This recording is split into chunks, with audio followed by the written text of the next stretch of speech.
L'empreinte tentaculaire de l'institution américaine moderne se caractérise par des structures massives, lourdement capitalisées, qui occupent des biens immobiliers de premier choix, dans les banlieues, les villes et les avant-postes ruraux. Elles sont conçues pour accueillir des milliers de personnes à la fois. Elles sont pensées pour projeter une permanence et une stabilité absolue, ainsi qu'un continuum sans faille de la tradition historique.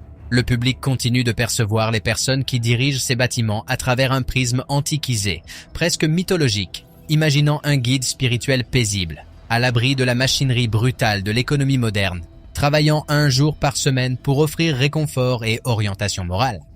Les données racontent une histoire très différente. À l'intérieur de ces architectures de plus en plus vides, un effondrement silencieux et invisible de la main-d'œuvre s'accélère.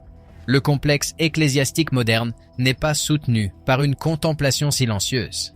Il est maintenu par une structure d'entreprise hypermoderne et épuisante. Les individus qui se tiennent derrière les pupitres ne sont plus de simples leaders spirituels. Ils ont été forcés de devenir les directeurs généraux d'organisations à but non lucratif instables et en déclin. Ils sont chargés d'équilibrer des budgets complexes, de gérer les relations publiques en temps de crise, de servir de médiateur dans de graves conflits idéologiques et de faire office de thérapeute clinique sans licence pour des populations qui se fracturent sous les angoisses modernes. Et les travailleurs s'effondrent sous ce poids. Selon une vaste étude publiée par le Barna Group en 2022, un pourcentage stupéfiant de 42% des pasteurs protestants principaux avaient sérieusement envisagé de quitter le ministère à plein temps au cours des 12 mois précédents. Ce chiffre représentait une hausse rapide et déstabilisante de 13 points par rapport à l'année précédente. L'ampleur de la crise s'est encore élargie lorsque le Hartford Institute for Religion Research a interrogé environ 1700 leaders religieux à l'automne 2023. Leurs données ont révélé que plus de la moitié, exactement 53% du clergé, avaient sérieusement envisagé de quitter le ministère pastoral au moins une fois depuis le début de la pandémie de 2020. Ce n'est pas une anomalie statistique. Il s'agit d'un exode massif, quand plus de la moitié de la classe dirigeante de tout un secteur de la société envisage activement de quitter son poste. Cela cesse d'être un problème localisé d'épuisement professionnel individuel. Cela devient une autopsie sociologique. Pour comprendre pourquoi le système se fracture, la terminologie théologique doit être entièrement laissée de côté. Nous devons examiner l'Église comme une entité corporative opérant au sein d'un marché du travail. La friction entre les modèles institutionnels établis et les changements de comportement humain rapides et incontrôlables a transformé le rôle du clergé en une mesure de performance impossible. Lorsque les chercheurs demandent à ces leaders pourquoi ils cherchent la sortie, les réponses ne reflètent pas une perte soudaine de croyances religieuses. 56% des pasteurs qui ont envisagé de démissionner ont cité l'immense stress de leur travail comme leur motivation principale. Ils évoluent dans un paysage où 1500 pasteurs quittent le ministère chaque mois, tandis que 1300 autres sont activement licenciés par leur congrégation locale dans cette même fenêtre de 30 jours. Le Barna Group rapporte qu'un pasteur sur 3 subira un licenciement forcé à un moment de sa carrière. Les enjeux sont entièrement dictés par les attentes changeantes et impitoyables d'une base de consommateurs hautement volatile. Après les perturbations mondiales de 2020, les congrégations ont exigé des diffusions numériques à haute production, un engagement hybride fluide et une présence constante sur les réseaux sociaux. Le pasteur a été soudainement propulsé dans le rôle d'un créateur de contenu numérique, forcé d'optimiser des messages anciens pour des algorithmes modernes. Simultanément, les congrégations physiques restantes sont devenues des champs de bataille idéologiques. L'Institut Hartford a documenté cette friction croissante, découvrant qu'à l'automne 2023, 72% de toutes les congrégations ont signalé avoir connu une forme de conflit interne. La corrélation est mathématiquement exacte. Plus une congrégation connaît de conflits, plus la probabilité que le pasteur anticipe son départ est grande.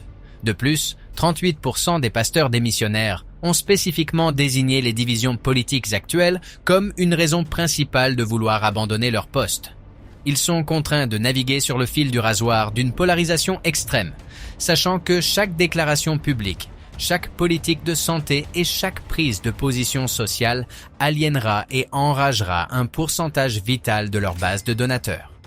Ils gèrent des consommateurs qui détiennent le pouvoir direct de mettre fin à leur emploi et de révoquer leur logement, tout en attendant du leader qu'il projette une sérénité inébranlable. La dissonance psychologique requise pour maintenir cette façade détruit la main-d'œuvre. Le corps et l'esprit humain ne sont pas conçus pour absorber le traumatisme collectif, les conflits et les attentes de centaines de personnes sans système de soutien adéquat.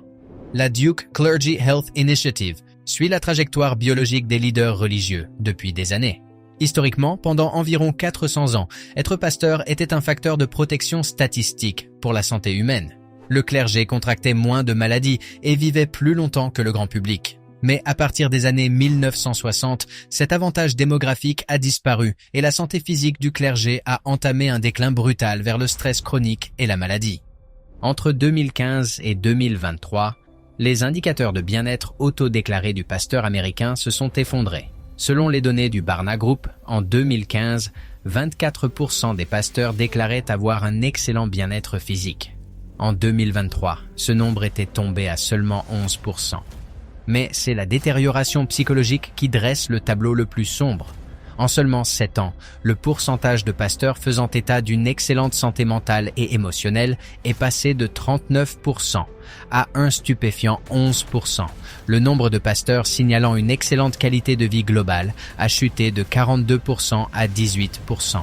L'indicateur mesurant le niveau de respect qu'ils ressentent de la part de leur communauté locale a plongé de 22% à 10%. C'est le profil d'une main-d'œuvre isolée et en pleine détérioration. Ils sont entourés de foules, mais entièrement seuls. 2 pasteurs sur 5, soit 43%, qui ont envisagé de démissionner, ont cité un sentiment de profonde solitude comme facteur déterminant. En 2015, 34% des pasteurs estimaient avoir de vrais amis. En 2023, cet indicateur a été réduit de 50%, tombant à 17%.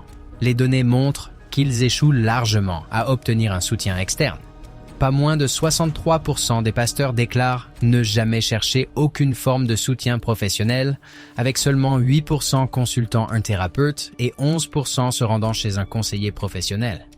Ils absorbent le chagrin, les mariages qui s'effondrent, la ruine financière et le déclin psychologique de leur communauté dans un vide absolu. Lifeway Research indique que 26% des pasteurs protestants luttent personnellement contre une forme de maladie mentale, dont 17% ayant reçu un diagnostic clinique formel, une augmentation par rapport aux 12% d'il y a à peine une décennie. On attend d'eux qu'ils conseillent les malades mentaux. Pourtant, 38% éprouvent de la culpabilité face à leur propre lutte et 18% estiment ne pas pouvoir parler ouvertement de leur état. Lorsqu'une classe entière de travailleurs est poussée au-delà des limites de l'endurance psychologique, les données mènent inévitablement vers les corridors les plus sombres du désespoir humain. Dans un rapport effrayant publié en 2024 par le Barna Group, le coût ultime de cet épuisement systémique a été mis à nu. Près d'un pasteur principal protestant sur 5 aux États-Unis, soit 18%, a signalé avoir envisagé de s'automutiler ou de se suicider au cours de l'année écoulée. 18%. Près d'un cinquième des individus se tenant à l'avant de la salle, chargés de fournir de l'espoir et une direction aux masses, luttent activement contre l'idée de mettre fin à leur jour pour échapper à la pression écrasante de leur vocation. Ce n'est pas une anomalie localisée. C'est un incendie critique qui ravage l'infrastructure d'une institution. C'est le résultat inévitable de forcer des êtres humains à servir de piliers porteurs structurels pour une société qui se fracture elle-même rapidement. Toute entreprise établie, toute institution historique s'appuie sur une réalité mathématique fondamentale pour survivre. Le taux de succession doit égaler ou dépasser le taux d'attrition. Les cadres vieillissants doivent se retirer et une filière de remplaçants plus jeunes et pleinement formés doit prendre le relais. Dans l'Église américaine, cette filière n'existe pas. Elle est vide. C'est un précipice démographique massif. Les données d'enquête sur le vieillissement du clergé pointent vers une inévitabilité mathématique.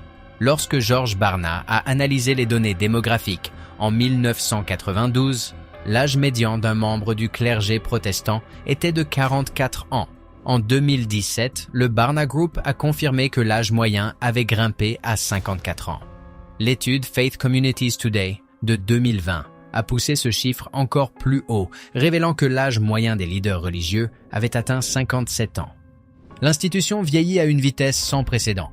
En 2022, seulement 16% des pasteurs protestants principaux sont âgés de 40 ans ou moins. Le pourcentage de dirigeants d'église âgés de 65 ans et plus a presque triplé au cours des dernières décennies. Il y a désormais plus de pasteurs principaux à temps plein dans la tranche d'âge la plus élevée qu'il n'y a de leaders de moins de 40 ans. Un quart des pasteurs actuels espèrent prendre leur retraite dans les 7 prochaines années. Mais lorsqu'ils regardent derrière eux pour passer le relais, il y a un vide. La jeune génération a observé la destruction psychologique de ses prédécesseurs. Ils ont vu les exigences corporatives impossibles, l'accessibilité numérique 24 heures sur 24 et 7 jours sur 7 et les bilans de santé mentale désastreux. Et ils ont pris la décision hautement rationnelle de s'éloigner. Selon la recherche de 2022 de Barna, 75% des pasteurs actuels conviennent qu'il devient plus difficile de trouver de jeunes chrétiens matures qui souhaitent devenir pasteurs. 35% sont tout à fait d'accord avec cette évaluation, une forte augmentation par rapport aux 24% de 2015, alors que 38% des pasteurs affirment que développer une filière de leadership est une priorité absolue. Une proportion similaire de 40% admet y avoir simplement réfléchi, mais avoir trop d'autres préoccupations ministérielles pour exécuter réellement un plan. Ils sont trop occupés à survivre au dimanche en cours pour planifier la prochaine décennie. Cela crée une boucle de rétroaction d'effondrement qui s'auto-accélère à mesure que les pasteurs plus âgés succombent à l'épuisement professionnel. Les petites congrégations se retrouvent sans direction permanente. Les jeunes pasteurs qui entrent dans le système se voient confier des congrégations mourantes au bord de l'insolvabilité financière. Accablés par la tâche impossible de revitaliser des institutions qui refusent de changer, ces jeunes leaders s'épuisent à des taux encore plus élevés que leurs collègues plus âgés, aggravant la crise de manière exponentielle. Ce phénomène n'est pas une fluctuation temporaire de la dynamique du travail. C'est le dévoilement d'un changement systémique permanent. La friction entre un cadre institutionnel ancien et la mécanique impitoyable de l'ère corporative moderne a créé un environnement biologiquement et psychologiquement insoutenable. Les données sont vérifiables et la trajectoire est claire. Le bien-être physique du clergé s'est effondré. 42% de la main-d'œuvre a calculé que partir est le seul mécanisme de survie viable. Près de 20% ont regardé dans les abysses de l'automutilation juste pour échapper au poids du pupitre. Et par-dessous tout, les mathématiques démographiques prouvent qu'il n'y a pas d'armée de réserve de travailleurs qui attendent en coulisses. Les immenses bâtiments silencieux occupent toujours le centre des communautés locales, mais ces architectures vides appartiennent à un système qui a fondamentalement épuisé son capital humain. Alors que la génération actuelle de dirigeants continue de se retirer, de s'épuiser et de fuir une profession qui exige tout et n'offre aucun sanctuaire en retour, la mécanique des conséquences doit être prise en compte. Lorsque les travailleurs refuseront finalement de porter le poids impossible de l'institution et que les portes massives de ces structures se fermeront pour la dernière fois, qu'est-ce qui s'engouffrera exactement pour combler le vide qu'ils laissent derrière eux ?